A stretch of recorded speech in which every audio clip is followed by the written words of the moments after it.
There are some folks that are listening and that don't know what a closed loop system is or what closed loop farming is. Can you explain that to us? Yeah, definitely. So if you just break down the word, what it is in itself, right? Closed loop. So you're closing a loop, that's a circle, right? And your farm or your garden or your home, so that you're taking something that would otherwise be a waste and turning it into an input. Instead of having these external sources to create like fertilizers or IPM tools, you're able to create that loop within your garden by utilizing like multiple species, basically, and waste products. So right now, first I have to say, I was raised Mormon, so we were very like self-sufficient, have a year supply of food. And so it was kind of ingrained in my like upbringing to be resilient, that kind of like pioneer mindset. And so I've always been deeply interested in how I can do things for myself, make my own products. But as we see the world coming into this kind of, existential crisis or whatever you want to call it, inflation, we see more people trying to save money, trying to do things healthier because we have no idea what's in these products that we're using. We're feeding ourselves, we're consuming, and we're come to find out a lot of it is really bad for us. So being able to have that power of, hey, I created this for myself, for my plant, I grew it, I consumed it, and it gives you the control. It's definitely more labor intensive than just going and buying something. But for those crazy enough you want to just do it all, it's very rewarding, and it's something that I'm trying to put into place more and more in my garden.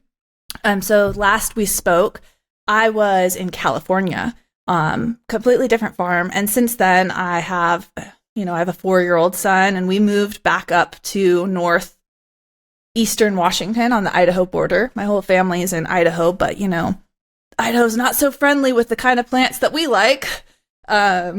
So I'm right here on the border, and it's a completely new garden I built in May. And so I have 12 acres. I'm overlooking a little creek that meanders through.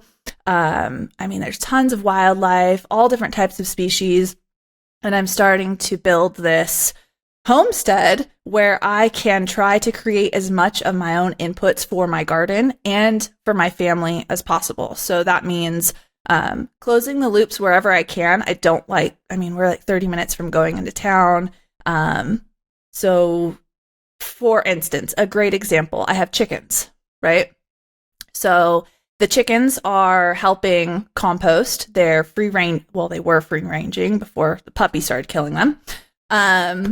And you take, all of your waste, your leaves from defoliation, your weeds, from the ground, anything that you're clearing, any biomass, any plant matter, you're composting it, your waste from your kitchen.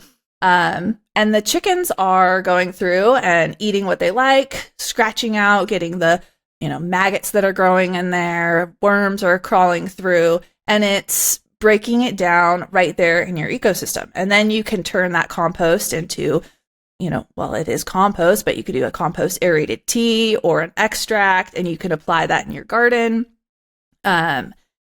Or for instance, I have cherry trees and pear trees and apple trees. You can make ferments, or you can eat it, but with the excess, so it's just like taking what you have and being able to turn that into something else, not letting it stop. So there you have that full circle, that loop.